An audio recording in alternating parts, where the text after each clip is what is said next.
მოგესალმებით, დიდი მადლობა მობრძანებისთვის და ყველას მოგილოცოთ დღევანდელი დღე, ბავშვთა დაცვის საერთაშორისო დღე.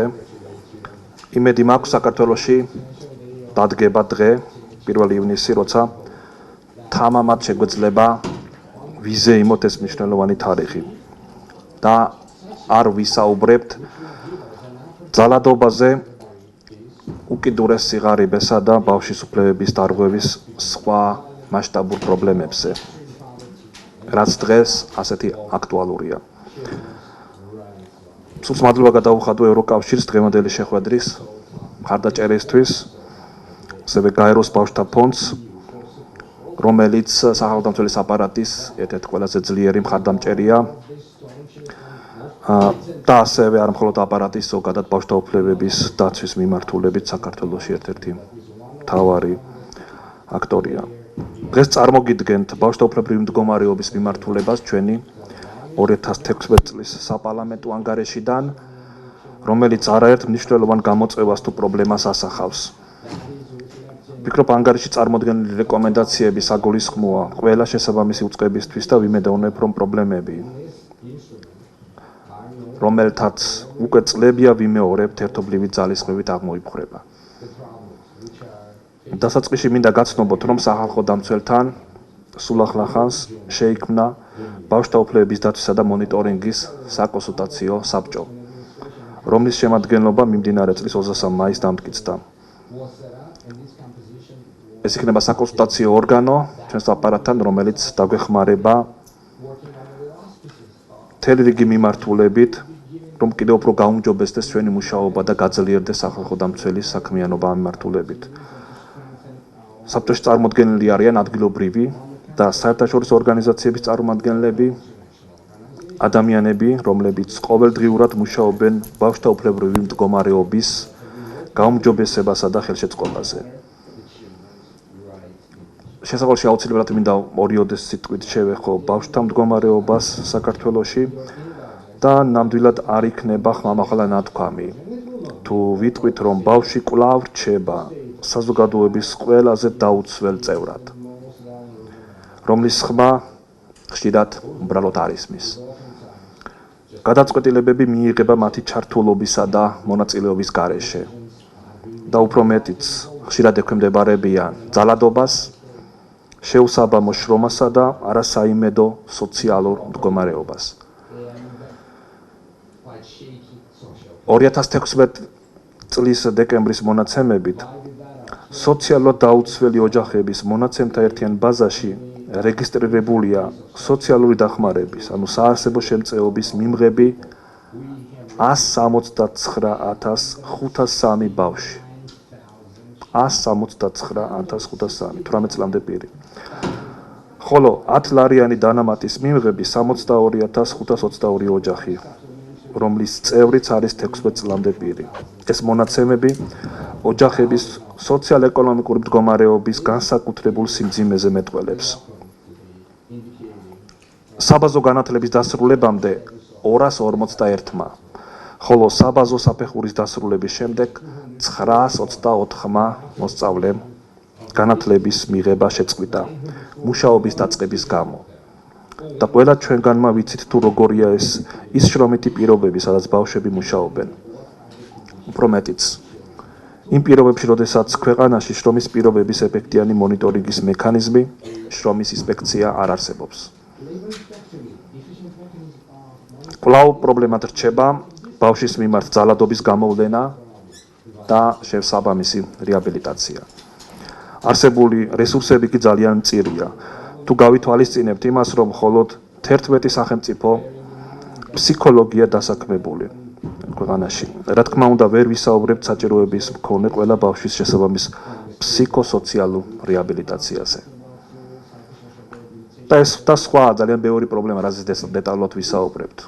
კიდევ ერთ ციფრს ვიტყვი, 0-დან 1 წლამდე ასაკის 511 ბავშვი გარდაიცვალა და ჩვიდ ბავშვთა სიკვდილიანობით საქართველო კვლავ ლიდერია რეგიონში. და ასეთი სამწუხარო ძალიან ბევრი ციფრია და ბევრი სტატისტიკაა მათ შორის წარმოდგენილ ანგარიში. ეს და სხვა პრობლემებია განხილული ჩვენ საპარლამენტო ანგარიში, რომელსაც მოგვიანებით წარმოგიდგენთ ჩემი მოადგილე ეკას ხილაძე, თუმცა მანამდე მინდა სიტყვა გადავცე მისამნებისთვის ქალბატონ ლეილა ომარგადის გაეროს ბავშვთა ფონდის წარმომადგენელს საქართველოში და კიდევ ერთხელ დიდი მადლობა მათ იმ დახმარებისთვის და მხარდაჭერისთვის, რომელსაც ისინი სახელმწიფოს აპარატს უწევენ.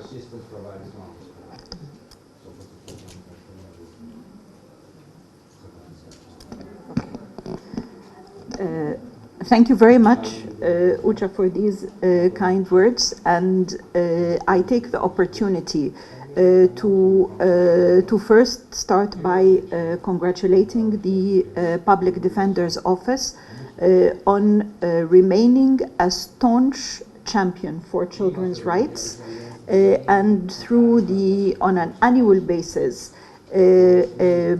preparing a report that takes into consideration the situation of children.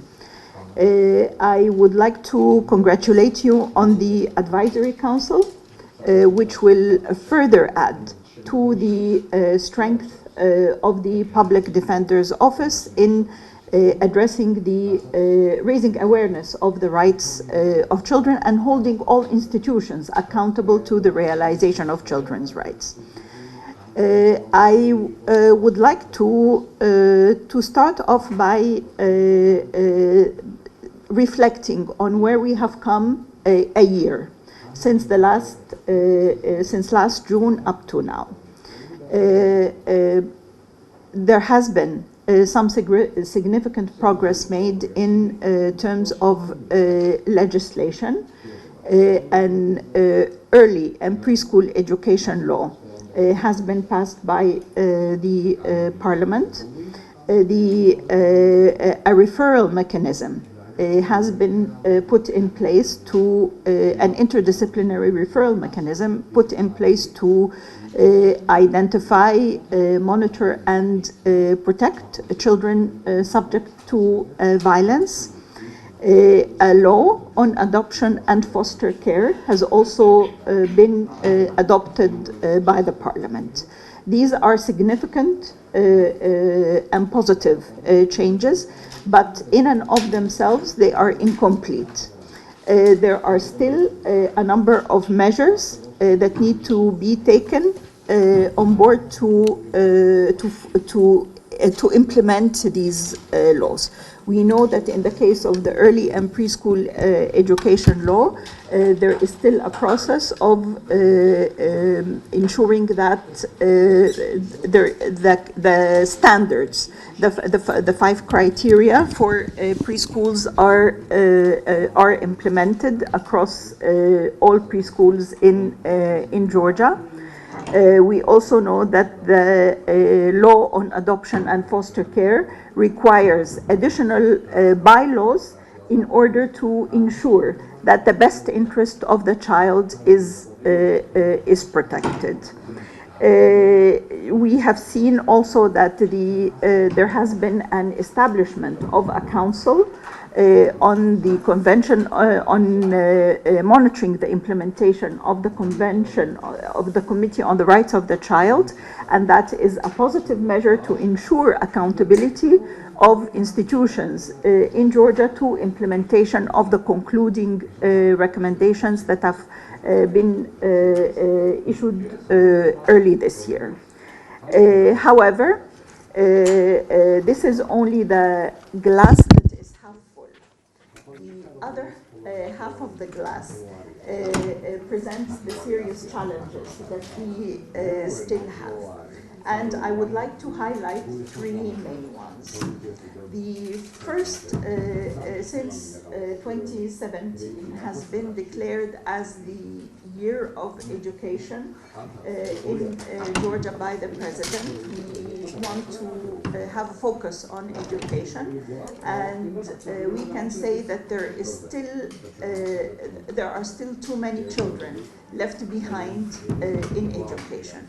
We know that for the early stages of education in preschool, 1 in 2 children in rural areas are not attending preschool. This is a loss of opportunity. This is a loss to human capital development in Georgia. We also know that the quality of education is a priority because we see in the media lately the results of exams with many children not being able to pass, not being able to achieve learning outcomes. So quality of education across all, across the different phases of education remains a priority. The second issue that I would like to raise, and that has been highlighted very clearly by Ucha, is related to child poverty.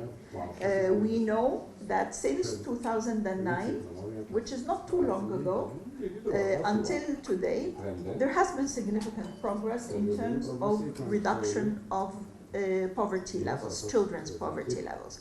In 2009, it was 49%, almost 1 in 2 children were living in poverty, and in 2009 this has decreased significantly to 21%. But this means that today 1 out of every 5 children remains in poverty. That is not the full story as well.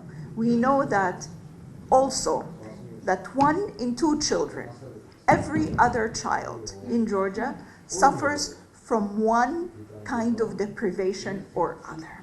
So there still is much to be done in addressing child poverty. Instruments have been put in place, such as the targeted social assistance scheme that has proven its success in lifting some children out of poverty, but still there is so much more to do. The third area that I would like to highlight is the area of violence against children and what we call the invisible children. Children who are behind, who are in institutions, subject to violence, and we need to ensure that organizations such as the Public Defender's Office has access to such institutions. Finally, I would like to again reiterate the important role of independent institutions such as the Public Defender's Office in advocating, raising awareness, monitoring, and holding all of us accountable to children's rights. I also take the opportunity to reiterate the important role of civil society organizations, other civil society organizations, in again making sure that we have, as Ucha mentioned, that when we think of commemorating the day of International Children's Day, we have much more to celebrate. Thank you very much. მადლობა და როგორც გითხარით, ახლა ეკატერინე სხილაძე სახელმწიფოს მოადგილეს მინდა გადავწეს იქ პრეზიდენტის. დიდი მადლობა. მეც მოგესალმებით და გილოცავ დღევანდელ დღეს და ნამდვილად შევუერთდები სახალხო დამცველს იმ მოსაზრებაში, რომ მეტად გაგვიხარდება თუ შემდეგ წელს ვისაუბრებთ ნაკლებ პრობლემაზე და უფრო მეტ მიღწევაზე, რაც მნიშვნელოვანია და მხოლოდ ეს ერთი დღე არ არის ბავშვების, ალბათ ყველა დღე ბავშვების არის. მე გაგაცნობთ სახალხო დამცველის საპარლამენტო ანგარიშის შესაბამის ნაწილს, სადაც გეტყვით, რომ ბევრი სიახლეა წინა წლებისგან განსხვავებით, თუმცა ვინარჩუნებთ იმ ნიშას, რომ ჩვენს ანგარიში წარმოდგენილია ბევრი ანალიზი, სტატისტიკური მონაცემები და შესაძლებლობას იძლევა, რომ ერთიან სივრცეში დავინახოთ არსებული პრობლემები და გამოწვევები. მე მხოლოდ მცირე ნაწილს გაგაცნობთ და შეკითხვების შემთხვევაში გიპასუხებთ უფრო ვრცლად. ანგარიში წარმოდგენილი ინფორმაცია ძირითადი მიგნებების თვალსაზრისით კლასიფიცირებულია შემდეგნაირად. სხვანაირად, ანუ პოზიტიური ცვლილებები, რაც განხორციელდა და ძირითადად საკანონმდებლო დონეზე განხორციელებულ ცვლილებებზე ვსაუბრობთ, სამწუხაროდ ეს ცვლილებები ჯერჯერობით პრაქტიკაში ეფექტიანად არ განხორციელებულა. იგივე ადრეული და სკოლამდელი აღზრდისა და განათლების შესახებ კანონი იქნა მიღებული, რაც ძალიან მნიშვნელოვანი წინგადადგმული ნაბიჯია, თუმცა ვიცით, რომ დროში გადაიწია შესაბამისი სტანდარტების მიღებამ. თუმცა მოლოდინი გვაქვს, რომ ამ წლის ბოლომდე მიღებული იქნება და დაიწყება მათი განხორციელება. ძალიან მნიშვნელოვანია, რომ რეფერირების პროცედურა, რომელიც ბავშვის მიმართ ძალადობის შემთხვევების გამოვლენას და კოორდინაციას შეეხება, გაფართოვდა და მოიცვა სხვა უწყებებიც, რაც ასევე მნიშვნელოვანია და ასევე ის, რომ რატიფიცირებული იქნა მესამე დამატებითი ოქმი შეტყობინების პროცედურების შესახებ, ესეც რა თქმა უნდა წინგადადგმული ნაბიჯია. თუმცა სახალხო დამცველის შესწავლის შედეგები და ჩვენი ინდივიდუალური საქმის წარმოება ცხადყოფს, რომ კვლავ პრობლემად რჩება და ვინარჩუნებთ იმ კრიტიკულ ვითარებას ბავშვის მიმართ ძალადობის მიმართულებით, ბავშვთა სიღარიბის და ცხოვრების არასათანადო დონის მიმართულებით, არსებითად არ გაუმჯობესებულა ქუჩაში მცხოვრებ და მომუშავე ბავშვთა მდგომარეობა და ბავშვის სიცოცხლის, ჯანმრთელობისა თუ განათლების უფლებას ხშირ შემთხვევაში ეს უფლება ხშირ შემთხვევაში დგება რისკის ქვეშ. დავიწყოთ პირველი მიმართულებით, ეს არის სიცოცხლის და ჯანმრთელობის უფლება და თქვენ ცხრილზე ხედავთ წინასწარ მონაცემებს 2016 წლის. აქვე ხაზს გაუსვამ, რომ ეს არ არის საბოლოო მონაცემები, წინასწარი მონაცემებია, თუმცა ხედავთ ჩვენ, რომ კვლავ მაღალია ნარჩუნდება ტენდენცია 0-დან 5 წლამდე და ჩულ ბავშვთა სიკვდილიანობის მაჩვენებლის კუთხით. ამის გამომწვევ მიზეზებს შორის აუცილებლად უნდა აღვნიშნოთ, რომ ზოგადად ჯანმრთელობის დაცვის სერვისები ხშირად არ არის ხელმისაწვდომი ფინანსური თუ გეოგრაფიული ბარიერების გამო. პრობლემას წარმოადგენს კვლავ სამედიცინო დაწესებულებების სათანადო ინვენტარით აღჭურვა და სახალხო დამცველი ამაზე თავის სხვადასხვა ანგარიშებში საუბრობს, რომ იგივე ბავშვთა რეანიმაციული განყოფილებები არ არის ყველგან მოწყობილი, შესაბამისად, როდესაც გადაუდებელი აუცილებლობა დგება, ხშირ შემთხვევაში რეაგირება არის დაგვიანებული. და ასევე ერთი მნიშვნელოვანი საკითხი არის ექიმთა მიმართ დისციპლინური წარმოების განხორციელებისას არსებული ხარვეზები და ჩვენ რეფერირებას ვაკეთებთ იმ მონაცემზე, რომ 2016 წელს 12 საკითხი დაისვა პროფესიული განვითარების საბჭოზე და მხოლოდ ერთზე იქნა მიღებული გადაწყვეტილება და ჩვენ ვფიქრობთ, რომ დროული რეაგირება ამ მიმართულებით არის ძალიან მნიშვნელოვანი. ანგარიში შეხვდებით უსაფრთხო წყლის ხელმისაწვდომობის საკითხს, რაც არის სიახლე ერთ-ერთი მათგანი, რომელზეც მე ვისაუბრე და ჩვენ განხილული გვაქვს ზოგადად სასმელი წყლის ხელმისაწვდომობა ბავშვებისთვის და განსაკუთრებული აქცენტით ზოგად საგანმანათლებლო დაწესებულებებში და მოგახსენებთ, რომ მაგალითად 2016 წელს 45 სინჯი, 120 სინჯიდან არ შეესაბამებოდა ტექნიკური რეგლამენტით დადგენილ მოთხოვნებს. ეს მიუთითებს იმაზე, რომ ერთი სკოლებში წყლის ინფრასტრუქტურა არის მოძველებული და დიდი ხანი არ განახლებულა და მეორე პრობლემა მთლიანად თემს უკავშირდება და არა მხოლოდ სკოლას, წყალი არ არის ეფექტიანად გაუსნებოვნებული, ანუ ის არის ჯანმრთელობისთვის ერთგვარად საშიში. პრობლემას ქმნის ისიც, რომ არ არსებობს მონიტორინგის ორგანო, რომელიც შეამოწმებდა ან და დადგენილი წესი თუ რა პერიოდულობით უნდა შემოწმდეს სკოლებში სასმელი წყლის მისაწვდომობა და ხარისხი და 70% სკოლების ხედავთ ცხრილშიც, რომ გაუსნებოვნების პროცედურა არც კი ჩაუტარებია. ასევე პრობლემას წარმოადგენს სანიტარული ვითარება სკოლებში და მოგეხსენებათ, რომ ესეც ძალიან დიდი გამოწვევა.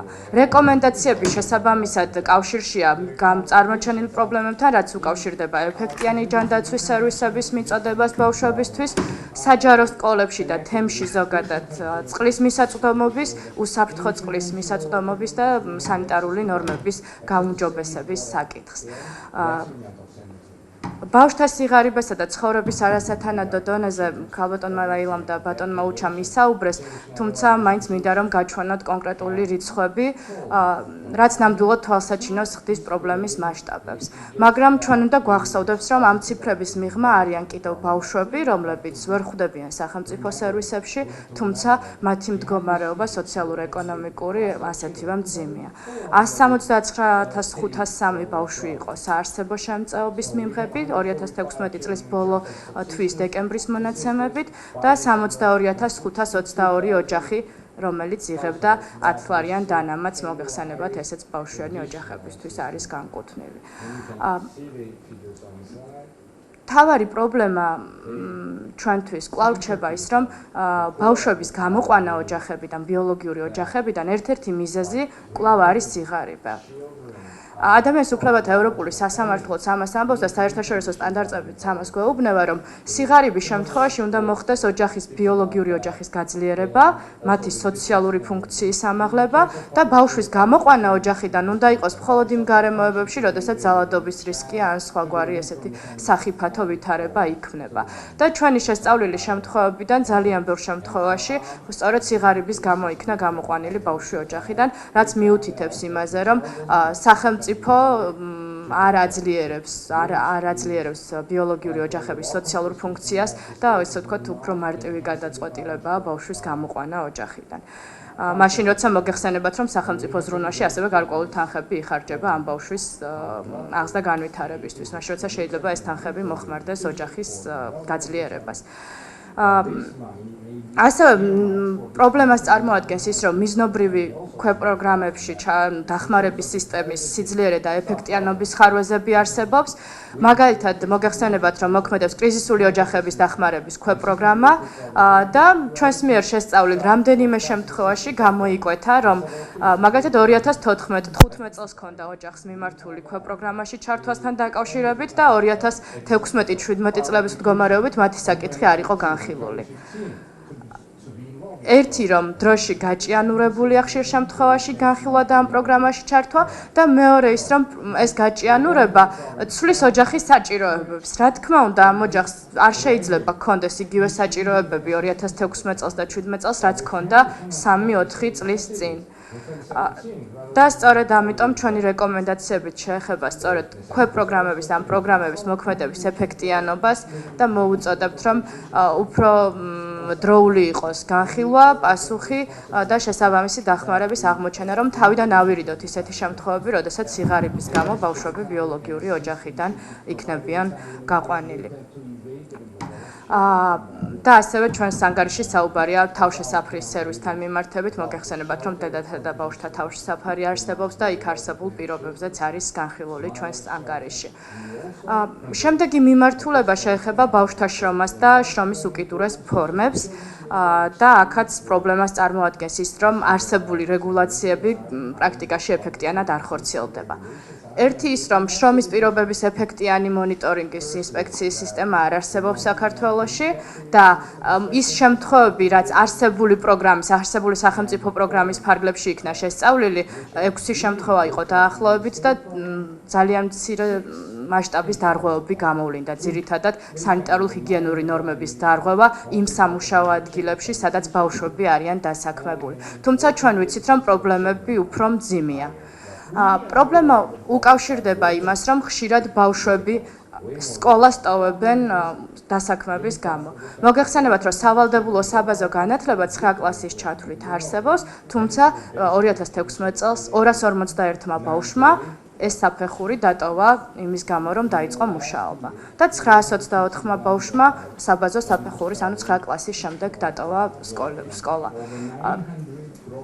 და ჩვენ გვაქვს კითხვის ნიშნები ამ ციფრებთან მიმართებით და გვაინტერესებს თუ რა გაკეთდა ამ ბავშვების განათლებაში კვლავ ჩართვისთვის, როგორ ამაღლდა ოჯახების სოციალური ფუნქცია იმისთვის, რომ მათ არ ქონოდათ საჭიროება იმის, რომ ბავშვს ემუშავა, ან ხომ არ იყო უგულებელყოფის ან ოჯახში ძალადობის შემთხვევები.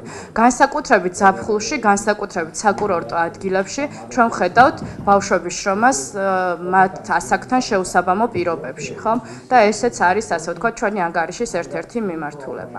შრომითი მიგრაცია, რაც არ არის კარგად შესწავლილი საკითხი საქართველოში, თუმცა ერთ-ერთი კვლევის შედეგები გვაქვს ანგარიში მოყვანილი, რომლის მიხედვითაც საკმაოდ მაღალია დასავლეთ საქართველოდან თურქეთის რესპუბლიკაში ბავშვთა შრომითი მიგრაცია. და ასევე გამოვლენილია ამ ბავშვებთან და მათ ოჯახებთან ინტერვიუს გზით, გამოვლენილია ის ხარვეზები, რაც ძირითადად არანორმირებულ სამუშაო განრიგს, შრომის ან განაზღაურებას და რამდენიმე შემთხვევაში ბავშვის მიმართ ძალადობასაც უკავშირდება.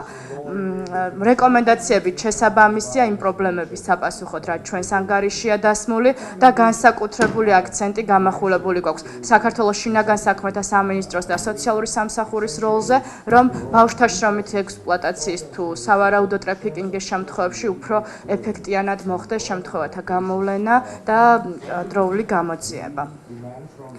არასრულწლოვანთა მართლმსაჯულების მიმართულებით ჩვენს ასე ვთქვათ ანგარიში მოყვანილია სპეციალური ანგარიშის მონაცემები არასრულწლოვანი ბრალდებული უფლებების სისხლის სამართლის პროცესში, რომელიც 2016 წელს 17 წლის დასაწყისში მომზადდა და ძირითად პრობლემებს აქაც გაუსვამხას 8 სისხლის სამართლის საქმე იქნა შესწავლილი ამ ანგარიშის მომზადების პროცესში და ძირითადი საკითხები უკავშირდებოდა დაკავების პროცედურების დარღვევას და ერთ-ერთი მთავარი რეკომენდაცია ანგარიშის და ჩვენი საპარლამენტო ანგარიშის არის სწორედ ეს, რომ თავიდან მაქსიმალურად იქნა შემცირებული რიცხვი ისეთი დაკავების, რომელიც ხდება სასამართლო განჩინების გარეშე. ასევე ანგარიში განხილულია ის ხარვეზები, რაც ზოგადად დაკავების პროცედურებს უკავშირდება, მათ შორის ოქმის შედგენის საკითხს, მათ შორის საგამოძიებო პროცედურების სწორად წარმართვას და მოგეხსენებათ, რომ არასრულწლოვნების სისხლის სამართლის პროცესში განსაკუთრებული დაცვის და განსაკუთრებული ყურადღებით უნდა სარგებლობდნენ და სწორედ ამ დარღვევებზეა გამახვილებული ყურადღება. და ასევე ინდივიდუალური შეფასების ანგარიშების დროული მომზადების საკითხზე, რაც ასევე გამოწვევად გამოიკვეთა ამ აღნიშნული სისხლის სამართლის საქმეების შესწავლისას. ჩვენ მოვისმინეთ მოსაზრება, რომ როგორ შეიძლება 8 საქმე განვაზოგადოთ საპარლამენტო განხილვისას 8 საქმე განვაზოგადოთ და ვისაუბროთ ზოგად ხარვეზებზე. თუმცა შეგვიძლია ვთქვათ, რომ ერთმა საქმემაც კი შეიძლება გვიჩვენოს ტენდენცია, თუ რა ტენდენციაა სამართალდამცა უწყებაში, თუ როგორ უდგებიან ისინი არასრულწლოვანთა მართლმსაჯულების განხორციელების საკითხს და სწორედ ამიტომ ვფიქრობ, რომ კვლევის შედეგები ნამდვილად დროულია და ნამდვილად მიუთითებს იმ სისტემურ ხარვეზებზე, რაც დანარჩენ სხვა შემთხვევებშიც ხდება. ბავშვთა მიმართ ძალადობა ეს არის თემა, რომელზეც ძალიან დიდი ხანია ვსაუბრობთ, თუმცა თუ შევხედავთ ციფრებს ოფიციალური სტატისტიკის, ნახავთ, რომ იმ მასშტაბებს, რაც რეალურად საქართველოში არსებობს, არ შეესაბამება მეტწილად.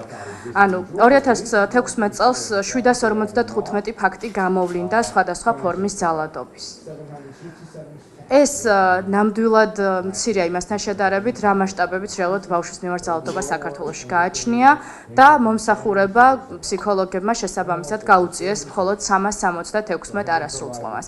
მინდა გითხრათ, რომ ამ ციფრების მიღმა რჩებიან ბავშვები, რომლებიც ხშირად დედებთან ერთად ტოვებენ ოჯახში ძალადობის გამო, ანუ მშობლებს შორის არსებული ოჯახში ძალადობის გამო და ისინი როგორც წესი ოჯახში ძალადობის მსხვერპლებად არ მიიჩნევიან, ანუ მათ რეაბილიტაცია განსაკუთრებული ღონისძიებები არ ტარდება და სახელმწიფოს ყურადღების მიღმა რჩება მათ მიმართ არსებული თუნდაც ირიბი ძალადობა, ხომ, რაც ოჯახში არსებული კონფლიქტის შეგამოძახილი უნდა იყოს. და ამ ციფრების მიღმა, რა თქმა უნდა, რჩებიან ის ბავშვები, რომელთა მიმართ ძალადობაც არ იქნა იდენტიფიცირებული და გამოვლენილი. პრობლემები უკავშირდება ფსიქოლოგიური დახმარების ხელმისაწვდომობას, რაზეც ბატონმა უჩამის საუბრა, რომ მხოლოდ 11 ფსიქოლოგი ყავს სახელმწიფოს მასშტაბით. იდენტიფიცირების და გამოვლენის პრობლემა, ერთი ის, რომ ბავშვს ხშირ შემთხვევაში არ აქვს ინფორმაცია, თუ ვის უნდა მიმართოს ასეთი ფაქტების შესახებ და პროაქტიურად არ ხორციელდება ღონისძიებები, იქნება ეს ზოგად საგანმანათლებლო დაწესებულებების აქტიური ჩართულობა თუ სოციალური სამსახურების აქტიური ჩართულობა. და ოჯახში ძალადობისგან დამცავი ღონისძიებების გამოყენების დაბალი მაჩვენებელი, რაც უკავშირდება სწორედ დამცავი და შემაკავებელი ორდერების რიცხვს, რაც ძალიან მცირეა იმ ფაქტებთან შედარებით, რაც რეალურად შეიძლება რომ ყოფილიყო. ჩვენს ანგარიში ასევე განხილულია ძალადობა საგანმანათლებლო სფეროში და ეს არის წინასწარი შედეგები ჩვენი მონიტორინგის, რომელიც გაეროს ბავშვთა ფონდის დახმარებით ხორციელდება. საპარლამენტო ანგარიში წარმოდგენილია 2016 წლის განმავლობაში განხორციელებული მონიტორინგის ვიზიტები, რაც მოიცავს 30 საჯარო სკოლას და 4 სკოლა პანსიონს და შემიძლია ახლა გესაუბროთ იმ წინასწარი მიგნებების შესახებ, რაც ჩვენი მონიტორინგის შედეგად გამოვლინდა. ეს არის მასწავლებლების მხრიდან ძალადობრივი და დამამცირებელი დებულება მოსწავლეთა მიმართ. ამაზე საუბრობენ თავად მოსწავლეები და ამაზე საუბარს ხშირ შემთხვევაში არ ერიდებიან მასწავლებლებიც, რომლებიც პრობლემად ხშირ შემთხვევაში ვერ აღიქვავენ მსგავსი დამოკიდებულების არსებობას. მოსწავლეთა შორის ბულინგი არის ძალიან მნიშვნელოვანი პრობლემა, რასაც ვფიქრობთ, რომ სათანადო ყურადღება კვლავ არ ექცევა. მოსწავლეთა ნდობის ხარისხი ასევე არის დაბალი. ხშირ შემთხვევაში, როდესაც ისინი საუბრობენ პრობლემაზე, ამბობენ, რომ რა აზრი აქვს, რომ ვინმეს მივმართო. მაინც უარესი მოხდება, უფრო მეტად დავისჯები, უფრო მეტად გამკაცრდება, ასე ვთქვათ, ჩემს მიმართ გარკვეული ღონისძიებები. ამიტომ ეს ნდობის ფაქტორი და მიმართვიანობის სიმცირე, რა თქმა უნდა, არსებული მექანიზმების არაეფექტიანობას განაპირობებს. და ხშირია ხოლმე, როდესაც ჩვენ ვხვდებით მოსწავლეებს სკოლებში, ადგილზე არ საუბრობენ გარკვეულ პრობლემებზე, თუმცა შემდეგ ჩვენს წარმომადგენლებს უკავშირდებიან ტელეფონის საშუალებით და ეუბნებიან, რომ იცი გვერ ვისაუბრეთ და ეხლა მინდა რომ მოდით ვინმე ჩავრთოთ, მოდით აუდიტის სამსახური ჩაერთოს და ასე შემდეგ. ანუ მოსწავლეებს არ აქვთ რეალურად ინფორმაცია დაცვის ღონისძიებების შესახებ და მათ რეალურად არ ყავთ, ასე ვთქვათ, ადგილზე სკოლაში ის დასაყრდენი, ვისთანაც მარტივად მივლენ და ისაუბრებენ არსებულ პრობლემებზე. ბავშვთა დაცვის მიმართვიანობის რეფერირების პროცედურების ეფექტიან განხორციელებაზეც არის საუბარი და ჩვენ წავაწყდით პრობლემას, როდესაც არსებობს ბავშვის მიმართ ძალადობის რისკი, თუმცა შესაბამისი ორგანოები ამის შესახებ არ იყვნენ ინფორმირებული. ერთგვარად არ იყო აღქმული ეს პრობლემა. შეკითხვების შემთხვევაში კიდევ მიუბრუნდები ამ საკითხს თუ იქნება სურვილი და შემდეგი თემა არის ბავშვის ორივე მშობელთან ურთიერთობის პრობლემა, რაც ურთიერთობის უფლება და ამ უფლების განხორციელებისას არსებული პრობლემები და ამ მიმართულებით საკმაოდ მაღალია მომართვიანობა სახალხო დამცველის აპარატში. როდესაც ხდება ბავშვის გამოყენება მშობლებს შორის ძალადობის, ასე ვთქვათ, ერთ-ერთ ხელსაწყოდ და ბავშვი არის, ასე ვთქვათ, ბავშვის ინტერესები ამ შემთხვევაში ყოველთვის არის უკანა პლანზე გადაწეული. აქ უფრო მეტი აქტიურობა გსურს სოციალური მომსახურების სააგენტოსგან დავინახოთ და რეალურად ბავშვის საუკეთესო ინტერესების დაცვაზე ვისაუბროთ და მაქსიმალურად იქნეს თავიდან ანცილებული შემთხვევები, როდესაც მშობელი ბოროტად იყენებს საკუთარ უფლებამოსილებას. რეკომენდაციებით შესაბამისია, როგორც სკოლების მიმართ, ასევე სოციალური სამსახურის მიმართ, რომ მოხდეს მაქსიმალურად ბავშვის მიმართ ძალადობის შემთხვევების გამოვლენა, ხელი შეეწყოს არსებული რესურსების ზრდას და აქვე ხაზს გაუსვამ, რომ სახალხო დამცველი ბოლო წლებია თითქმის ყოველი წლის ანგარიში იმეორებს სოციალური მუშაკების, ფსიქოლოგებისა თუ ზოგადად რესურსების სიმწირეს და ამ რესურსების გაზრდის აუცილებლობას. ძალიან რთულია ამ პირობებში ვისაუბროთ ეფექტიან რეაგირებაზე. განათლების უფლებასთან მიმართებით განხილულია როგორც ადრეული, ასევე ზოგად საგანმანათლებლო საკითხები და ზოგადი განათლების უფლება და აქ ძირითადად იდენტიფიცირებულია პრობლემები, რომლებიც უკავშირდება ინფრასტრუქტურას, სკოლებისა თუ საბავშვო ბაღებში არსებულ სანიტარულ-ჰიგიენურ მდგომარეობას და ჩვენ ყველამ ვიცით, რომ ძალიან დიდია იმ სკოლების რიცხვი, სადაც რეაბილიტაციის საჭიროება არსებობს და ამ დრომდე არ განხორციელებულა. თქვენ ცხრილზე შეგიძლიათ ნახოთ განხორციელებული და განსახორციელებელი სარეაბილიტაციო სამუშაოების, ასე ვთქვათ, მაჩვენებელი.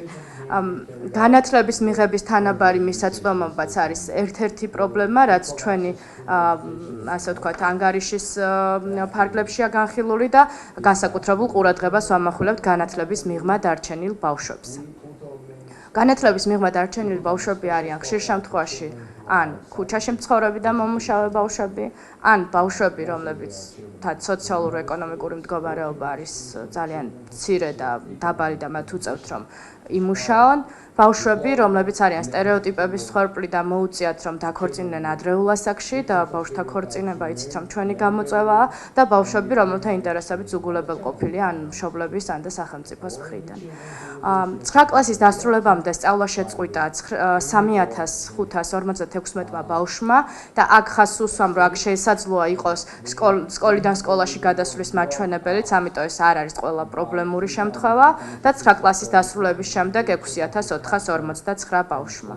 და ახლა შეგვიძლია უკვე ვნახოთ მიზეზები, რომელთა შორის საკმაოდ მაღალია მუშაობის დაწყება, ასევე მაღალია ადრეულ ასაკში ქორწინება,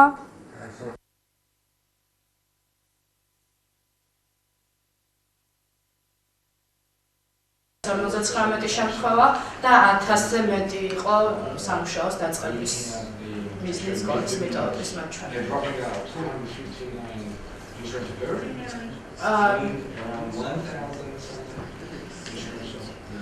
და შეგიძლიათ ნახოთ, რომ რეგიონების მიხედვით როგორ გამოიყურება ეს მაჩვენებელი, რა თქმა უნდა, ეს დამოკიდებულია მოსახლეობის რიცხოვნობაზე და შესაბამისად ციფრები უფრო მაღალია დიდ ქალაქებში, თუმცა გარკვეულწილად ესეც ერთგვარ ტენდენციებზე მიუთითებს, მაგალითად აჭარაში ხედავთ როგორი მაღალია და სწორედ აჭარაზე ვსაუბრობთ, როდესაც ვსაუბრობთ საკურორტო ადგილებში ბავშვთა დასაქმების მაღალ მაჩვენებელზე და შრომით მიგრაციაზე. ძალიან საინტერესო საკითხია არაფორმალური განათლება, სასკოლო ოლიმპიადები და ბანაკები, რომლებიც ასე ვთქვათ ჩვენი კანონმდებლობის რეგულირების მიღმა რჩება და ხშირ შემთხვევაში ჩვენთან მომართვიანობა ცხადყოფს, რომ ასეთი არაფორმალურ ღონისძიებებში ხშირია ბავშვის უფლებრივი მდგომარეობის დარღვევის ფაქტებიც. ერთი პრობლემა არის ის, რომ სახელმწიფოს კონტროლი არ ხორციელდება ასეთ ღონისძიებებზე. ეს არის კერძო ორგანიზაციები, რომლებიც მშობელთან ამყარებენ კომუნიკაციას, შესაძლოა სკოლის ფარგლებში, თუმცა ხელშეკრულება დგება მშობელსა და კერძო კომპანიას შორის და სახელმწიფო ამით ერთგვარად იხსნის პასუხისმგებლობას, რომ განახორციელოს მონიტორინგი ასეთ შემთხვევებზე და არანაირი პროცედურა არ არსებობს აკრედიტაციის ან შეთანხმების, რომ მაგალითად თუ მე მსურს, რომ სასკოლო ოლიმპიადა მოვაწყო და სკოლის მოსწავლეები ჩავერთვა, სკოლის მოსწავლეებისთვის გავაკეთო ბანაკის ორგანიზება, მე არ მევალებაა, რომ რაღაც გარკვეული პროცედურა გავიარო.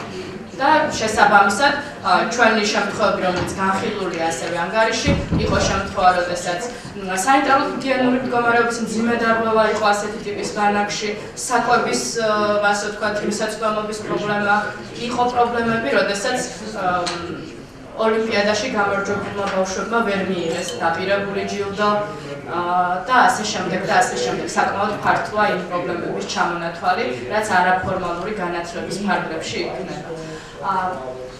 ბავშვის უფლებათა დაცვის კონვენცია ამბობს, რომ იქნება არაფორმალური განათლება კერძო თუ საჯარო უწყების მიერ მიწოდებული, სახელმწიფოს ერთნაირად ეკისრება ვალდებულება ბავშვის საუკეთესო ინტერესების დაცვის. და სწორედ ამ პრინციპიდან გამომდინარეობს ჩვენი რეკომენდაციებიც, რომ გარკვეულწილად შეიქმნას ერთგვარი აკრედიტაციის თუ ნებართვის მიცემის პროცედურა, რომელიც კერძო უწყებებს, კერძო დაწესებულებებს მისცემთ ბავშვებისთვის რაღაც ღონისძიებების ჩატარების შესაძლებლობას.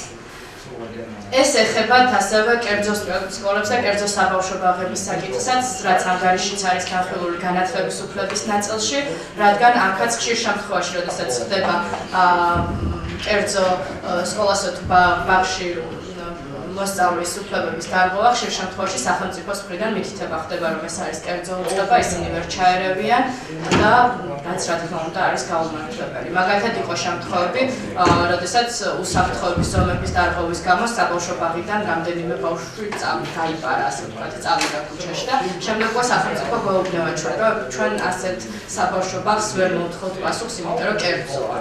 იქ სადაც ირღვევა ბავშვის უფლებები, არ აქვს მნიშვნელობა მის ფორმას, სამართლებრივ ფორმას სახელმწიფო უნდა ერევნოს. ძალიან მოკლედ სახელმწიფო მზრუნველობაში მყოფ ბავშვებზე და აქ ძირითადად ვსაუბრობთ მინდობით აღზრდისა და რეინტეგრაციის პროგრამებთან მიმართებით. მისასალმებელია, რომ კანონი იქნა მიღებული და ახლებურად დაარეგულირებს ძალიან ბევრ საკითხს. თუმცა არსებული პრაქტიკის პირობებში კვლავ პრობლემას წარმოადგენს, როდესაც მინდობით აღზრდაზე ვსაუბრობთ ეფექტიანი მონიტორინგი, მინდობით აღზრდელთა ცნობადობის გაზრდა და ამაღლება ბავშვის უფლებებთან მიმართებით და როდესაც ვსაუბრობთ რეინტეგრაციის პროგრამებზე, ანუ ამ შემთხვევაში ოჯახების სოციალური ფუნქციის ამაღლების მიმართულებით არის საჭირო გადასათმელი ნაბიჯები და შემწეობაც ჩვენი შესწავლის შედეგად გამოიკვეთა, რომ არის მცირე იმისთვის, რომ ოჯახებმა რეალურად უზრუნველყოს ბავშვის საჭიროებები. თქვენ ხედავთ წერას საუბრობდი სიღარიბის გამო ბავშვის ოჯახიდან გამოყვანის საფუძვლებზე და თქვენ ხედავთ ცხრილზე ჩვენს მიერ შესწავლის შემთხვევებში თუ როგორია ეს დინამიკა. ჩვენი რეკომენდაციები უკავშირდება ძალადობის მქონე ბავშვთა გამოვლენას, რომლებიც მინდობით აღზრდის სერვისში არიან ჩართულები ან რეინტეგრირებულები არიან ბიოლოგიურ ოჯახში და ჯანდაცვის და განათლების უფლების მისაწვდომობას, რაც ისევ და ისევ არსებული რესურსების წინწირას უკავშირდება. მცირე საოჯახო ტიპის სახლებში არსებულ მდგომარეობაზე ვსაუბრობ, განსაკუთრებული აქცენტი გვაქვს არასრულწლოვანთა მომზადებაზე დამოუკიდებელი ცხოვრებისთვის, რადგან ყველაზე დიდი მაჩვენებელი რის გამოც ბავშვები უბრალოდ სრულწლოვანების მიღწევის შემდეგ ყავენ და მცირე საოჯახო ტიპის სახლებზე არის სწორედ ეს, რომ მიაღწიეს 18 წლის ასაკს, თუმცა რამდენად აქვთ მათ დამოუკიდებელი ცხოვრებისთვის საჭირო უნარჩვევები, ეს რა თქმა უნდა კითხვის ნიშნის ქვეშ დგება. და ასევე განხილულია რელიგიურ სკოლაპანისტრანებში არსებული ბავშვთა უფლებრივი მდგომარეობა და ჩვენ ვსაუბრობთ იმაზე, რომ სახელმწიფოს ჩართულობა უნდა იყოს უფრო აქტიური ამგვარი ტიპის სახლებში და დეინსტიტუციონალიზაციის პროცესი რაც დაიწყო, უნდა გაგრძელდეს და მან უნდა მოიცვას რელიგიური სკოლა-პანსიონებიც და არ უნდა იყოს ინსტიტუცია, ასეთი დიდი ზომის ინსტიტუცია, მით უფრო იმ პირობებში, როდესაც სახელმწიფოს მხრიდან მონიტორინგი და ჩარევა არის მინიმალური. ჩვენ ვიცით სკოლა-პანსიონები, სადაც სახელმწიფო სოციალური სამსახური არც მუშაობს. ამიტომ დგება ეს პრობლემა.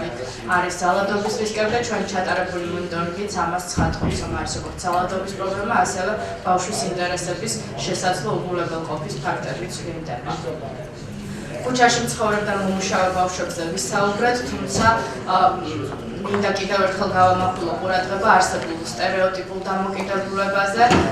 ხშირ შემთხვევაში არა მხოლოდ მოქალაქეების მხრიდან, არამედ ჩვენ გვქონია შემთხვევები, როდესაც სერვისის მიმწოდებლების მხრიდანაც კი ყოფილა, ასე ვთქვათ, გარკვეულწილად სტერეოტიპული დამოკიდებულება და მოპყრობა მათ მიმართ და განხორციელებული ნაბიჯების მიუხედავად არ გვაქვს ჩვენ ერთიანი მონაცემები და ხედვა თუ რა პრობლემების წინაშე დგანან ეს ბავშვები, რატომ არიან ქუჩაში მცხოვრები და მომუშავე ბავშვები და ჯერ კიდევ 2008 წელს გაეროს ბავშვთა უფლებების კომიტეტის რეკომენდაცია იყო, რომ მომხდარიყო შესწავლა ქუჩაში მცხოვრები და მომუშავე ბავშვების მდგომარეობის.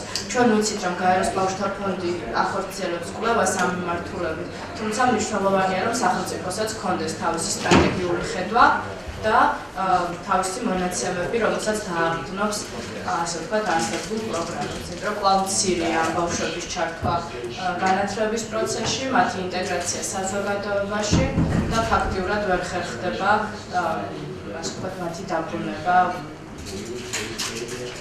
ოჯახთან მიახლოებულ გარემოში ან ოჯახებში. დიდი მადლობა. ძალიან გადაგხარეთ, მე მგონი მოცულობითია ჩვენი ანგარიში, შეკითხვების შემთხვევაში სალოდოთ. დიდი მადლობა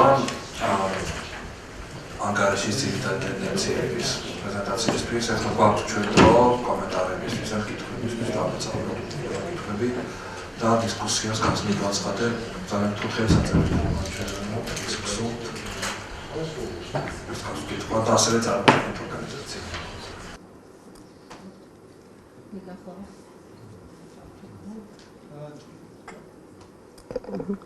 მოგესალმებით, მე გახლავართ მარინა გეგელაშვილი, ფსიქიატრი ილიას უნივერსიტეტიდან და პარალელურად მუშაობ ნეიროგანვითარების ცენტრის მენტალური ჯანმრთელობის დეპარტამენტის ხელმძღვანელი. როგორც გესმით, მიტევს ფსიქიკური ჯანმრთელობის პრობლემების მქონე ბავშვებთან მუშაობა და ამჟამად მე მინდა გავამახვილო ყურადღება ქალბატონმა ეკამ ილაპარაკა ამაზე, მაგრამ მე უფრო მეტი ყურადღება მინდა გავამახვილო ისეთ საკითხზე, მძიმე საკითხზე, როგორც არის ბულინგის საკითხი და რომელიც არის აი მასობრივ ხასიათს ატარებს. უნდა მოგახსენოთ, რომ კრიზისული ინტერვენციის პროგრამაში გავატარეთ უკვე რამდენიმე ბავშვი, მათგან უმრავლესობას ჰქონდა დიაგნოსტირებული დეპრესია და სუიციდური მცდელობები და კარგი დეტალური გამოკვლევის შედეგად აღმოჩნდა, რომ ყველა მათგანი არის ბულინგის მსხვერპლი. ეს მოვლენა არის ძალიან სისტემური, ძალიან კომპლექსური და ამის გამოვლენა ძალიან ხშირად არის დიდ პრობლემებთან დაკავშირებული. დიდ პრობლემებთან დაკავშირებული თუნდაც იმიტომ, რომ ბავშვი ამაზე ხშირად თვითონ ვერ ლაპარაკობს, თვითონ ვერც აქვს გააზრებული, რომ ეს არის ბულინგის მსხვერპლი და გარდა ამისა არსებობს მთელი ბულინგ სტრუქტურა. ნუ ხა ზოგადად ბულინგი ძალიან ისეთი რთული და ვრცელი თემა არის, ამას ცალკე საუბარი უნდა მიეწყოს, მაგრამ ჩემი აზრით ეს იქ და მაინტერესებს თუ არის მუშაობა სწორედ ანტიბულინგური სტრატეგიის შემუშავებასთან დაკავშირებით, რაც ერთ-ერთი ძალიან მწვავე პრობლემა არის, იმიტომ რომ აი ხო გეუბნებით, აი სუიციდური მცდელობების აი თითქმის ყველა შემთხვევა იყო დაკავშირებული კარგი დეტალური და ღრმა გამოკვლევის შედეგად, აი მთელი კომპლექსური სოციალური მუშაკის ჩართვით, ფსიქოლოგის ჩართვით, ფსიქოთერაპიის ჩართვით, ფსიქიატრის ჩართვით გამოვლენილი იყო, რომ არის აი სასტიკი ბულინგის მსხვერპლი, რომელზეც თვითონაც კი ვერაცნობიერებდა ბოლომდე. ეს ის შემთხვევა არ არის, როდესაც ჩუმად რეკავს თვითონ სასოწარკვეთილი ბავშვი, ეგ არის შემთხვევა, როდესაც თვითონ წარმოდგენაც არ აქვს, რომ აი მის თავს რა ამბავი ხდება და აი მე ვფიქრობ, ეს არის ერთ-ერთი ყველაზე მწვავე და წინ წარმოსაწევი პრობლემა. მადლობთ. მადლობა. კიდევ რამდენიმე კითხვას შევაგროვებთ და უპასუხებთ ერთად. გთხოვთ, ბატონო ანდრო. სკოლისთვის თავის დანებების ერთ-ერთ მიზეზად ნახსენები იყო გარდაცვალება ბავშვების და მაინტერესებს ცოტა რომ განმარტოთ ქალბატონო ეკა უბედური შემთხვევები, სუიციდი, რასთან აქვს საქმე? მადლობთ. მადლობა, ბატონო ტატო. მოგესალმებით, ტატო ქელბაქიანი, ინიციატივა მოწვეული ჯგუფების რეაბილიტაციისათვის. თქვენ ბრძანეთ და საქართველოს პარლამენტმა მოახდინა რატიფიცირება გაეროს ბავშვთა კონვენციის მესამე დამატებითი ოქმით, რომელიც საფუძვლად შეიქმნა მექანიზმი ბავშვების შესაძლებლობა აქვს მიმართონ ბავშვთა უფლებათა კომიტეტს შესაბამის უფლებების დარღვევის საკითხებთან დაკავშირებით. თუმცა ბუნებრივი ერთი არის ამ დოკუმენტის რატიფიცირება, მაგრამ შემდგომში იმპლემენტაციის პროცესი როგორ განხორციელდება, ანუ რეალურად რა პრაქტიკული მექანიზმები უნდა შეიქმნას, რომ ბავშვებს ამის შესაძლებლობა ჰქონდეთ მერე მომავალში. რა როლი შეიძლება ჰქონდეს ამ პროცესში შემდგომში, როგორ ფიქრობთ სახალხო დამცველის ოფისს და რაიმე გეგმები ხო რა გაქვთ ამ მიმართულებით? კიდევ ერთი კითხვა და უპასუხებ და შემდეგ ასევე მეორე დღეს დიახ, კი ბატონო. მოგესალმებით ბატონოჩა. გია კაკაჩია, პარტნიორობა სოციალური კეთილდღეობისათვის. დიდი მადლობა თქვენი ანგარიშისათვის, საინტერესო თემებზე იყო აქცენტი გაკეთებული. ჩემი შეკითხვა შეეხება რამდენიმე შეკითხვა მექნება. სკოლებთან დაკავშირებით იყო სტატისტიკა მოცემული, საინტერესო სტატისტიკაა, მაგრამ ამასთანავე სტატისტიკა სკოლებმა განათლების სამინისტრომ დაიწყო ბოლო 2 წლის განმავლობაში და რეალურად ჩვენ დიდი ჩავარდნა გვაქვს წინა პერიოდთან მიმართებაში და ასევე არის მეორე საინტერესო შეკითხვა, ეს არის ბავშვების სტატისტიკა, რომლებიც მოხვდნენ განათლების სისტემაში, მაგრამ ჩვენ გვყავს ბავშვები, რომლებიც საერთოდ არ არის განათლების სისტემაში. იყო თუ არა ამასთან დაკავშირებით ინფორმაციები გამოთხოვილი და არის თუ არა ამასთან დაკავშირებით წინსვლა, იმიტომ რომ იყო წლების წინ ლაპარაკი განათლების სამინისტროს მიერ, მაგრამ მე მგონი ჯერჯერობით კიდევ პრობლემურ საკითხად შეება ეს მიმართულება. რაც შეეხება მცირე საოჯახო სახლებთან მიმართებაში, ზოგადად მოხდა მცირე საოჯახო სახლებთან არსებული პრობლემების განხილვა, მაგრამ განიხილებოდა თუ არა ასევე საკითხი, რომ მცირე საოჯახო სახლები რატომღაც ბოლო წლებია ტენდენცია რომ იცლება. რაოდენობა მცირდება. ეს არის მოხდა თუ არა ამის შეფასება, რა არის ამის მიზეზი. ზოგადად ეს ქვეყანაში ისეთი ვითარება არის, რომ ყველაფერი კარგად არის და დეინსტიტუციონალიზაცია მორჩა, თუ რაღაც სხვა კონკრეტული მიზეზები აქვს. და მესამე შეკითხვა შეეხება შეგახსენებთ, რომ რამოდენიმე თვის წინ რუსთავიორმა სიუჟეტი გააკეთა თბილისის ზღვაზე არსებულ გაურკვეველ ინსტიტუციასთან დაკავშირებით. გულისხმობ, რომ 24-მდე ბავშვი ძირითადად მცირეწლოვანი ასაკის ბავშვები საერთოდ გაურკვეველი სტატუსით იმყოფებოდნენ ამ შენობაში. მოხდა თუ არა ამ თემის წამოწევა, ეს ანგარიში 2016 შეეხება, ეს 2017 წლის ფაქტია, მაგრამ იყო თუ არა ამაზე გარკვეული ქმედებები განხორციელებული. მადლობთ. მადლობა. მოდი უპასუხებთ და რომ არ გამოჩნდეს და შემდეგ კიდევ. პირველი შეკითხვა უკავშირდებოდა ბულინგთან დაკავშირებით და მაგალითად გეტყვით, ჩვენთვის მთავარი პრობლემა იყო ის, რომ ერთი იდენტიფიცირება ვერ ხდება ბულინგის, რადგან ხშირად დაფარული ხასიათი აქვს, თუმცა დან მასწავლებლები მიუთითებენ, რომ სავარაუდოდ სკოლის მიღმა ხდება და ჩვენ ამას ვერ ხედავთ, მაგრამ უფრო დამაფიქრებელი იყო შემთხვევები, როდესაც ისინი ამას თანაკლასელებს ან მეგობრებს შორის ურთიერთად ხუმრობად აღიქვამენ. საქმე იმაში რა დაერქმევა ბულინგსა, ამაზედაც არ არის შეთანხმება საზოგადოებაში. კი, ანუ რამდენად აქვთ მათ საკმარისი უნარები, რომ დაარქვან თავის სახელით ჩაგვრას, ეს არის ერთი და რამდენად ისინი ამას აღიქვამენ სერიოზულად, ეს არის მეორე და მესამე შემთხვევები, რომლებიც შესაძლოა ნამდვილად ხდებოდეს სკოლის სივრცის მიღმა. თუმცა აქ ძალიან მნიშვნელოვანი როლი აკისრია სკოლას ისევ და ისევ, ხომ? თუნდაც ის, რომ ჩვენთან საუბრისას მასწავლებლები არ მიუთითებდნენ ამაზე როგორც ხუმრობაზე და თუნდაც ხუმრობასაც კი რაღაც კონკრეტული ყურადღება მექანიზმი არ არსებობს რეალურად თუ როგორ უნდა იმოქმედონ ასეთ შემთხვევაში. ქალბატონი მაიაც ჩვენთან ერთად არის ამაში ჩართული და თუ გაქვთ სურვილი დაამატეთ. დიახ.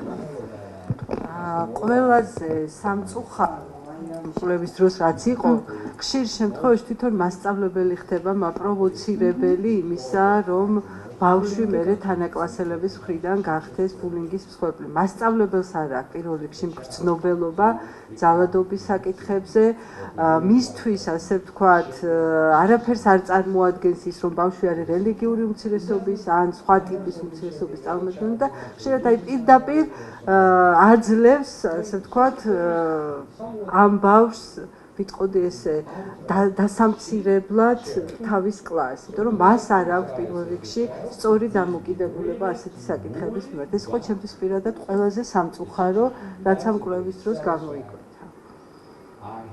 კი. ნამდვილად ეს არის და ნამდვილად არის ისიც, რომ მე ვსაუბრობდი თავად მასწავლებლების მიერ ბავშვების დამცირების თუ შეურაცხყოფელი ტერმინების გამოყენებაზე. და კი, ანუ ჩვენ ვფიქრობთ, რომ მინიმალურ დონეზე მაინც მოაგვაროს პრობლემას ის, თუ თავად მასწავლებლების ცნობიერება და მგრძნობელობა გაიზრდება და ისინი თავს შეიკავებენ, რომ თვითონ არ გახდნენ მაპროვოცირებელი.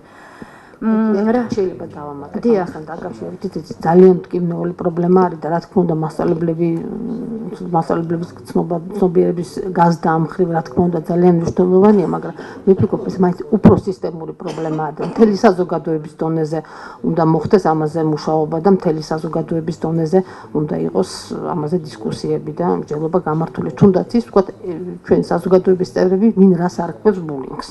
და არა ვთქვათ ელემენტარულ ბავშვების ჩხუბს და საქმის გარჩევას. კი, სამწუხაროდ ჩვენ ფიზიკურ ძალადობასაც ვერ ვარქმევთ ხოლმე შესაბამის სახელს და კი, გეთანხმებით ფსიქოლოგიურ ძალადობას და ბულინგ შესაძლოა უფრო მავნე შედეგებიც კი ჰქონდეს. თუმცა რა თქმა უნდა, როცა თვალით ხილულ ძალადობის ფაქტებსაც კი ხშირად თავს ხუჭავთ და არ ვამბობთ, რომ ძალადობა არ არის. რაც შეეხება ბატონი ანდროს კითხვას გარდაცვალებას სკოლებში, ჩვენ ასეთ სიღრმისეული შეფასება არ გაგვიკეთებია, თუმცა ძალიან მნიშვნელოვანი საკითხია და ჩვენ ამას მოვინიშნავთ როგორც ასე ვთქვათ შემდგომი ანალიზის თემას. ჩვენ უბრალოდ გვინდოდა გვეჩვენებინა ზოგადი ტენდენცია.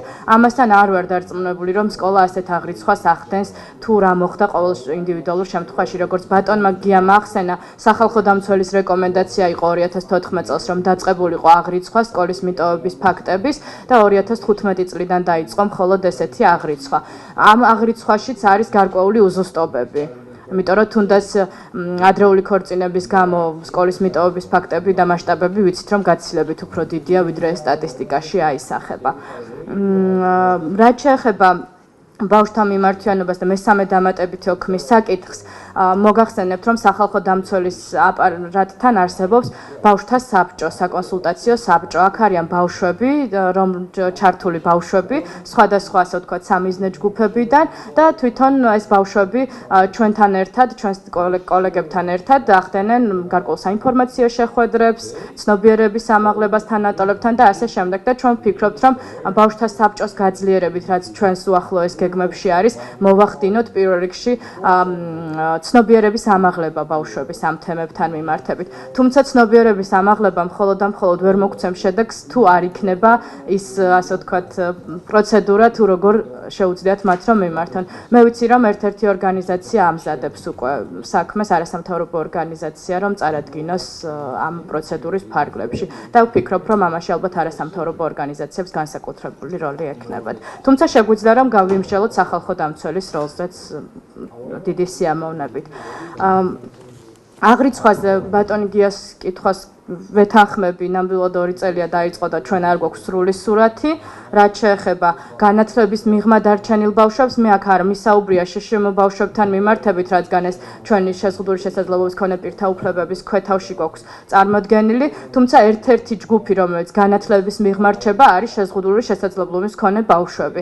და კვლავ პრობლემას წარმოადგენს ის, რომ რეალურად განათლების სამინისტროს არ აქვს ინფორმაცია, რამდენი შეზღუდული შესაძლებლობის მქონე ბავშვია ისეთი, რომელიც არ არის ჩართული ზოგად საგანმანათლებლო პროცესში. და მოგეხსენებათ, რომ ამაზე დაწყებული იყო მუშაობა ერთგვარად, რომ ჯანდაცვის სამინისტროსთან ერთად უნდა მომხდარიყო ამ ბავშვების მოძიება და ჩართვა სწავლის პროცესში, თუმცა ეს პროცესი წინ არ წასულა და ჩვენი რეკომენდაცია კვლავ უცვლელია, რომ განათლების და მეცნიერების სამინისტრომ ჯანდაცვის სამინისტროსთან ერთად განათლების მიღმა დარჩენილ ბავშვებზე და ერთ-ერთი მიზნობრივი ჯგუფი, როგორც გითხარით, არის შეზღუდული შესაძლებლობის მქონე ბავშვები, მოახდინოს ამ ბაზების ადმინისტრირება, მიზეზების გამოკვეთა და ბავშვების ჩართვა. თუმცა აქვე არიან ქუჩაში მცხოვრები და მომუშავე ბავშვები, რომლებიც უკიდურესი სიღარიბის გამო არ დადიან სკოლაში და ჩვენ იცით როგორ ვუყურებთ ამ თემას, რომ ჩვენ გვინდა რომ ყველა სახელმწიფო სერვის შორის იყოს გარკვეული ურთიერთბმა და ურთიერთგადაკვეთა. თუ ოჯახში არის უკიდურესი სიღარიბე, უნდა დავინტერესდეთ იმითიც, რომ ეს უკიდურესი სიღარიბე გარდა იმისა, რომ საარსებო შემწეობას მივცემთ ამ ოჯახს, კიდევ რა პრობლემებს ქმნის ამ ოჯახში მცხოვრები ბავშვებისთვის და რასთან არის გადაკვეთაში მყოფი. რაც შეეხება მცირე საოჯახო ტიპის სახლებს, ჩვენ 2016 წელს მხოლოდ ერთი სახლის მონიტორინგი განვახორციელეთ, რაც ანგარიშიც არის აღნიშნული, 2015 წელს ჰქონდა უფრო ფართომასშტაბიანი მონიტორინგი.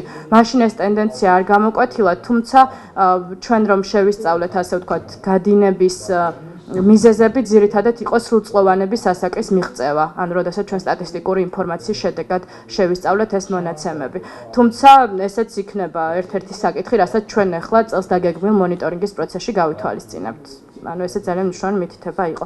რაც შეეხება თბილისის ზღვასთან დაკავშირებით, ჩვენ მედია საშუალებებიდან გამომდინარე ძალიან ბევრი ინფორმაციის შესწავლას ვიწყებთ ხოლმე, თუმცა ამ კონკრეტულ შემთხვევაზე ნამდვილად არ ვიცი. მოვიკითხავ და თუ არ არის ჩვენთან, აუცილებლად დავინტერესდებით. თუმცა თქვენ საქმის კურსში ხართ იმის, რომ რაც შეეხება ასეთი ტიპის ხშირად გაურკვეველ და ხშირად გარკვეულ დაწესებულებებს, სადაც ბავშვები ცხოვრობენ და იღებენ განათლებას, სახალხო დამცველის ერთ-ერთი პრიორიტეტია და ჩვენ წელსაც გეგმავთ მონიტორინგს. ამაზე აუცილებლად მოვიკითხავ. მადლობა. კითხვა გქონდათ ქალბატონო მაია? და შემდეგ მაია ცირამუა, წამების ყოფთა რეაბილიტაციის ცენტრი, ფსიქოლოგი ვარ და ამავე დროს ვარ MPM-ის წევრიც. ყოველთვის, როდესაც ჩვენ დავდივართ მცირე საოჯახო ტიპის სახლებში და ზოგადად ვსწავლობთ ბავშვთა სერვისებს, ყველაზე დიდი პრობლემა, რაც არის ხოლმე, ეს არის ბავშვთა ფსიქიკური ჯანმრთელობის სერვისები, რომელიც ძალიან სერიოზული დეფიციტია ჩვენს ქვეყანაში. ძალიან ხშირად ჩვენ არ გვაქვს ხოლმე პასუხი კითხვაზე, რა ვუყოთ მაგალითად 16 წლის მოზარდს, რომელსაც აქვს მწვავე მდგომარეობა, საჭიროებს სტაციონარში გადაყვანას და ქვეყანაში არ გვაქვს შესაბამისი სერვისი. რა ვუყოთ მოზარდს, რომელიც კანონთან კონფლიქტშია და წამყვანი იმ რისკ ფაქტორებში, რომელიც მას აქვს და რომელიც დანაშაულისკენ უბიძგებს, სწორედ ფსიქიკური ჯანმრთელობის პრობლემა. ანუ ის არ უნდა იყოს ამ, ასე ვთქვათ, პროგრამაში, ის უნდა იყოს სხვა, ასე ვთქვათ, ფსიქიკური ჯანმრთელობის სერვისებში. ეს არის სერიოზული პრობლემა ჩვენი საზოგადოებისთვის, ყოველთვის ყველა ნაბიჯზე, როდესაც ბავშვთა საკითხებზე მუშაობთ, ვაწყდებით ამ პრობლემას. ფსიქიკური ჯანდაცვის სერვისები არა მხოლოდ ბავშვებზე, ზოგადად ქვეყანაშიც პრობლემურია. და მე მაინტერესებს, აი როგორ შეიძლება, რომ დავანახოთ ჩვენს მთავრობას, სახელმწიფოს, რომ ეს არის ერთ-ერთი პრიორიტეტული საკითხი, რომელზეც დაუყოვნებლივ რაღაცა ღონისძიებები უნდა გატარდეს. დიდი მადლობა. მოგესალმებით, დიდი მადლობა მოწვევისთვის. ირაკლი შონია, იურიდიული დახმარების სამსახური, დირექტორის მოადგილე. მე მექნება კითხვა ორ საკითხთან დაკავშირებით. ამ კვლევის ნაწილში საუბარია ზოგადად ხარვეზებზე დაკავების პროცედურებთან დაკავშირებით და ასევე საგამოძიებო მოქმედების ოქმების შედგენის ხარვეზებზე და ინდივიდუალური შეფასების ანგარიშთან დაკავშირებით. ზოგადად ამ კვლევის ნაწილში იყო თუ არა ასეთ საკითხზე გამახვილებული ყურადღება, აქ არის საუბარი და დაკონკრეტებული არა დაკავების პროცედურები, ანუ საკანონმდებლო გარანტიის დარღვევა და ასე შემდეგ. შეიძლება ეგ საკითხები იყო წამოწეული, მაგრამ ძალიან მნიშვნელოვანი საკითხია უშუალოდ დაკავებამდე, როდესაც პოლიციის განყოფილებაში ხდება არასრულწლოვანთან ინტერვიუს ჩატარება, ანუ როდესაც იკითხება არასრულწლოვანი მოწმის სახით, რამდენად ხშირია შემთხვევები მოწმის სახით, როდესაც მას ადვოკატი არ აყავს, ან ოჯახის წევრები არ არიან წარმომადგენლები, ან არ აყავს სპეციალური წარმომადგენელი ჩართული რო არა, აი პოლიციელთან პირისპირ ინდივიდუალური გასაუბრების შემდგომ რამდენად ხშირია სტატისტიკურად, როდესაც ეს ადამიანები ხდებიან ბრალდებულები. ერთი ეგ საკითხი ძალიან მნიშვნელოვანი საკითხი, იმიტომ რომ ადრეული პრევენცია არის ზუსტად ის საკითხი, სადაც ამ ჩართულობამ შეიძლება ასე ვთქვათ გამოიწვიოს სწორი მიმართულებით საკითხის დარეგულირება და ამან თავიდან შეიძლება აძლოს არასრულწლოვანი შემდგომ სამართლებრივ პროცედურებს და ასე ვთქვათ ისე ტრადიციულ ამოცანებს, როგორც არის სამართლის მარსაჯულება, გამოძიება, დევნა და ასე შემდეგ. შემდეგ საკითხი არის ზოგადად ახალი არასრულწლოვანთა მარსაჯულების კოდექსიდან გამომდინარე მნიშვნელოვანია ასე ვთქვათ მერვე მუხლის მეორე ნაწილის ჩანაწერი ალტერნატიული მექანიზმების გამოყენებასთან დაკავშირებით. ანუ პირველ რიგში უნდა იქნეს გამოყენებული არასრულწლოვანი დაკავებულია თუ არ არის ალტერნატიული მექანიზმები. სწორედაც ალტერნატიული მექანიზმებში მერვე მუხლის მეორე ნაწილში საუბარია პირველ რიგში განიხილება განრიდების საკითხი. და 27 მუხლის ასევე არასრულწლოვანთა მარსაჯულების კოდექსის თორთები მეოთხე ნაწილიდან გამომდინარე საუბარია რომ განრიდების საკითხის გადაწყვეტისას მნიშვნელოვანია და აუცილებელია წინასასამართლო ანგარიშის მომზადება და მისი გათვალისწინება საკითხის გადაწყვეტის დროს. ეგ საკითხი დღემდე პრობლემად რჩება და პრობლემა არის ალბათ რესურსების თვალსაზრისით. არ არის საკმარისი რაოდენობის სოციალური მუშაკები, რომლებიც შეადგენენ ამ ანგარიშს. ანუ ზუსტადაც რომ აი თუნდაც დაკავების საკითხი გადაწყვეტება, გასაუბრება მოხდება, ანუ დაიწყება დევნა თუ დევნის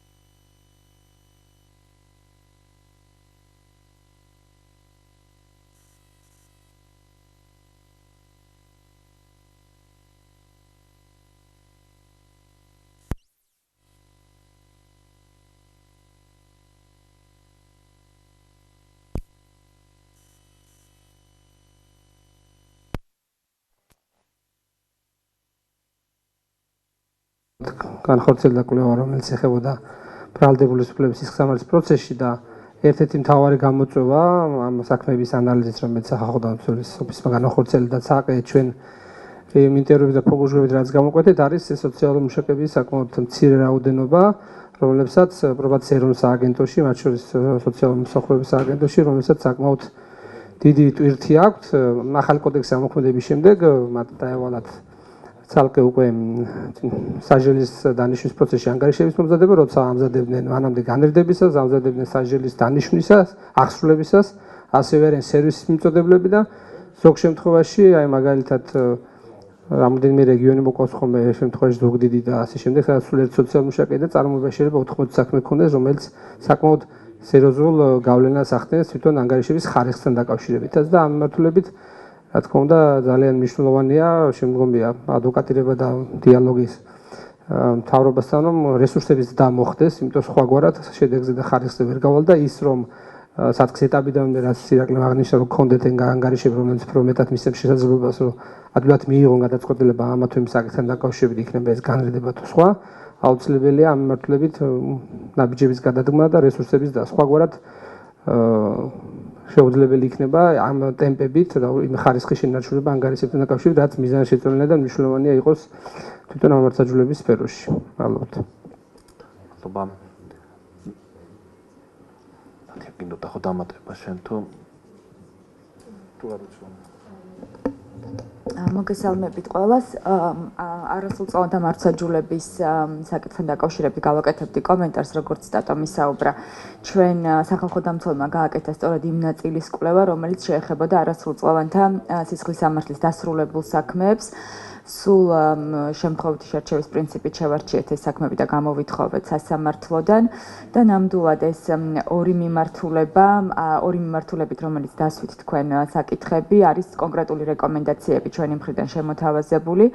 პირველი ეს შეეხება სწორედ არასრულწლოვანებს, რომლებიც მოწმის სახით არიან სამართლოდამცავი ორგანოების წინაშე ესე ვთქვათ გამოკითხულები და მათი წარმომადგენლობა გამოიკვეთა როგორც ერთ-ერთი პრობლემური საკითხი და ჩვენი რეკომენდაცია შეეხება იმას, რომ არც სამართლოდამცავი ორგანოები ყოველთვის უნდა სავალდებულო იყოს მოწმის სახით არასრულწლოვანის გამოკითხვა კანონიერი წარმომადგენლის თანდასწრებით ან საპროცესო წარმომადგენლის თანდასწრებით და მაქსიმალურად უნდა იყოს თავიდან არიდებული ისეთ შემთხვევები და ფაქტიურად არ უნდა ხდებოდეს ისე, რომ თუნდაც მოწმის სახით არასრულწლოვანის გამოკითხვა ხდება კანონიერი წარმომადგენლის გარეშე და ნამდვილად დაფიქსირდა შემთხვევები, როდესაც მოწმის სტატუსით გამოკითხული პირი შეიძლება შემდეგ გადაიქცა ბრალდებულად, რაც ბუნებრივი არის. პრობლემური საკითხი და ამ მიმართულებით გვაქვს რეკომენდაციები, რომ კანონიერი წარმომადგენლის მონაწილეობა პირველივე შეხებიდან, როდესაც არასრულწლოვანს აქვს შეხება სამართლოდამცავი ორგანოების წარმომადგენელთან, იყოს სავალდებულოდ უზრუნველყოფილი. სხვათა შორის ამ მიმართულებით ჩვენ გვაქვს რეკომენდაცია, რომ ფინანსთა სამინისტროს და სახელმწიფოს სხვადასხვა უწყებების მიმართ, რომ იურიდიული დახმარების სამსახურის რესურსი გაიზარდოს, ფინანსური რესურსიც იმისათვის, რომ ეს მომსახურება არასრულწლოვანებისთვის იყოს მაქსიმალურად უზრუნველყოფილი ყველა ეტაპზე, საწყისივე ეტაპიდან. მეორე მნიშვნელოვანი მიმართულება სწორედაც შეეხება ინდივიდუალური შეფასების ანგარიშების მომზადებას, რადგან ჩვენს მიერ შესწავლილი სისხლის სამართლის საქმეებში დაფიქსირდა შემთხვევები, რომ დაგვიანებით იყო წარდგენილი ასეთი ინდივიდუალური შეფასების ანგარიშები ან დროში ჭიანურდებოდა და ასევე ჩვენი რეკომენდაცია შეეხებოდა იმასაც, რომ მოგეხსენებათ კანონით განსაზღვრული არის ეტაპები, როდესაც სავალდებულოდ მოსამზადებელი არის ინდივიდუალური შეფასების ანგარიში. თუმცა ჩვენ ვფიქრობთ, რომ პროკურატურისთვის პირველივე საგამოძიებო მოქმედებების დაწყების დროს იმისთვის, რომ განრიდება გამოიყენოს არასრულწლოვანის მიმართ თუ შემდგომ პროცედურას ან ბრალის წაყენება მოხდეს და გადავიდეს საქმე სასამართლოში, მნიშვნელოვანია ესეთი ინდივიდუალური შეფასების ანგარიში ადრეულ ეტაპზევე ჰქონდეს. ამიტომ ჩვენი რეკომენდაცია არის, რომ მიუხედავად იმისა, რომ კანონი ამ ეტაპზე არ ავალდებულებს აი იმ სავალდებულო ფაზების მიღმა წინა შეფასების ანგარიშის მომზადებას, მაინც მიმართონ შეფასების ანგარიშის მომზადებისთვის შესაბამის უწყებას და თავიდანვე ჰქონდეთ ესეთი ინდივიდუალური შეფასების ანგარიში არასრულწლოვნების შემთხვევაში და რა თქმა უნდა ვფიქრობთ, რომ სავალდებულოდ გასაძლიერებელი არის სოციალური მომსახურების სამსახურის რესურსი ამ მიმართულებით და მათ შორის ფინანსური და რაოდენობის გაზრდა სოციალური მუშაკების. ეს არის კონკრეტული რეკომენდაციები, რომელიც ამ მიმართულებით გვაქვს.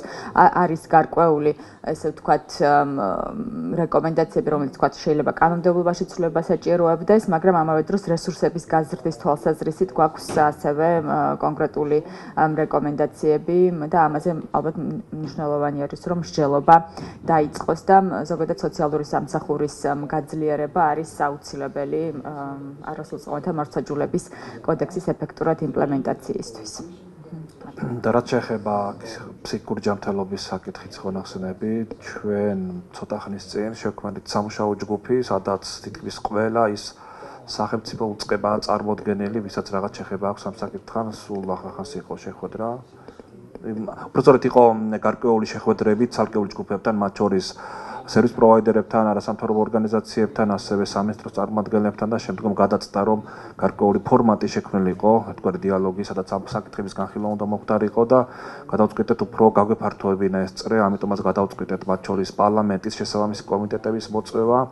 ამ ჯგუფში ისევე როგორც უწყებები, არა მხოლოდ ჯანდაცვის, შრომისა და სოციალური დაცვის სამინისტრო, არამედ სხვა რამდენიმე უწყებაც ჩავთეთ, მათ შორის ფინანსთა ეკონომიკის და განვითარების სამინისტროდ რამდენიმე სხვა უწყება იმისთვის, რომ არის საკითხები, რომელიც უკავშირდება ასევე ამ სამინისტროების კომპეტენციას და არის მთელი რიგი საკითხები, ასევე თვითმმართველობის წარმომადგენლების მონაწილეობა ამ საკითხების გადაწყვეტაში მნიშვნელოვანია. იყო უკვე ერთი შეხვედრა, ასევე იგეგმება ძალიან მალე მეორე შეხვედრა და ასევე მოხარული იქნებით, რომ ამ ჯგუფის ფარგლებში მოხდეს განხილვა ამ საკითხების და თუ თქვენც შემოერთებით, მე მგონი ცუდი არ იქნება. კი, ერთ-ერთ შეხვედრაზე რომ ამ თემაზე გავაკეთოთ გებათო. კიდევ თუ არის კითხვა? თუ არა ძალიან დიდი მადლობა კიდევ ერთხელ და როგორც რითაც დავიწყე იგივე ერთი დავასრულებ და იმედი მაქვს მომავალ წელს ნაკლები იქნება ეს კრიტიკული და ის ციფრები რომელზეც საუბრობთ უფრო მეტი იქნება პოზიტიური ანგარიში. დიდი მადლობა კიდევ ერთხელ.